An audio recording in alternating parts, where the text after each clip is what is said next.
এইবিলাক মিছা এইবিলাক কি চন্দন ব্ৰহ্মটো সিটো যাম থাকক সি ইউপিপিলতো থাকক মই আৰু নলম থাক লাভ নাই আৰু এটা কথা এমপি ইলেকশ্যনৰ সময়ত আপুনি কৈছিল যে চিনি নাপাওঁ এতিয়া আকৌ মানুহ পঠিয়াই দিছে এনেকুৱা ধৰণৰ কথা হৈছে চন্দনক মই মৰম কৰি মই তাক এইবাৰ চিডলি নিৰ্বাচনত তাকে খেলিব দিম বুলি ভাবি পেলাই মই চন্দনক মানুহ পঠাইছিল চন্দনৰ তাত আহক আপুনি টিকেট লওক খেলক আপুনি ইউপিপিলত টিকেট নাপায় এই কথাটো মই কৈছো মইতো স্বীকাৰ কৰি লৈছো কি চিনি পোৱা নোপোৱাৰ কথা ইউপিপিএলত জাগা পাবহি ইউপিপিএলত জাগা পাবহি আমি নাজানেই নাকি প্ৰমোদ বড়ো কোন হয় ইউজি ব্ৰহ্ম কোন হয় ৰংগৰা কোন হয় এই চন্দনক জাগা দিয়া মানুহ হা চন্দন জাগা নাপায় জাগা নাপায় এই চন্দন চন্দন ব্ৰহ্মই কৈছে যে আপুনি 2020 চনৰ পৰা যেতিয়াৰ পৰা ক্ষমতা হেৰুৱাইছে তেতিয়াৰ পৰা আপুনি বিটিচিৰ মানে চিফ হোৱাৰ কাৰণে চন্দনৰ কথা পাতে এইবিলাকৰ কথা পাতে এইবিলাক পাৱাৰ লবি মানুহ য'ত পাৱাৰ আছে তাতে গৈছে ভাল হৈছে তাতে কাম কৰি থাকক সি আমাৰ এতিয়া পাৱাৰত নাই আমাৰ লগত কি দৰকাৰ আছে চন্দনটো আহিবলৈ ইউপিপিএল এতিয়া পাৱাৰত আছে পাৱাৰত থাকি পেলাই কাম কৰি থাকক আৰু কি লাগে 2025 চৰকাৰ বনোৱাটো আপোনাৰ সপোন বুলি কৈছে কি সপোন মোৰ সপোন নহয় এইটো ৰাইজৰ সপোন চাই থাকক 2025ত বিপিএফে চৰকাৰ কৰিব এইটো 100% আৰু কেনেকৈ কৰিব আমি কৈ আছো পাব্লিকলি কৈ আছো যে কোকৰাঝাৰত 12টা সমষ্টি আছে ইয়াৰ ভিতৰত 10টাটো বিপিএফে জিকিব চিৰাং জিলা হিচাপে 7টা সমষ্টি আছে 7টা সমষ্টিৰ ভিতৰত আজিৰ দিনতো আমাৰ 5টা আছে এই 5টাতকৈ আমি বেছি জিকিম হা দে ধৰি লৈছো আমি 4টা একটা আৰু কমি ললো আজিৰ দিনত 5টা আছেতো আৰু কমি ললো মই 4টা 10 আৰু 4 14 বাক্সা জিলাত 11টা সমষ্টি আছে 11টা সমষ্টিৰ ভিতৰত 2020ত আমি অকল 2টাহে জিকিছে আজিৰ দিনত 2টাৰ পজিশ্যন নহয় কমত 6টা নালাগে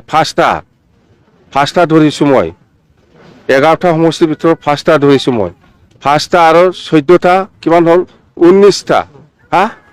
19টা আৰু সেইফালে ওদালগুৰি জিলাত 10টা সমষ্টি আছে 10টা সমষ্টিৰ ভিতৰত আমি অকল এটাই জিকিছিল 2020ত আজি পজিশ্যন হিটো নহয় কমত আমি 6টা পাই আছো 6টা নালাগে মোক আৰু কমাই লৈছো 5টা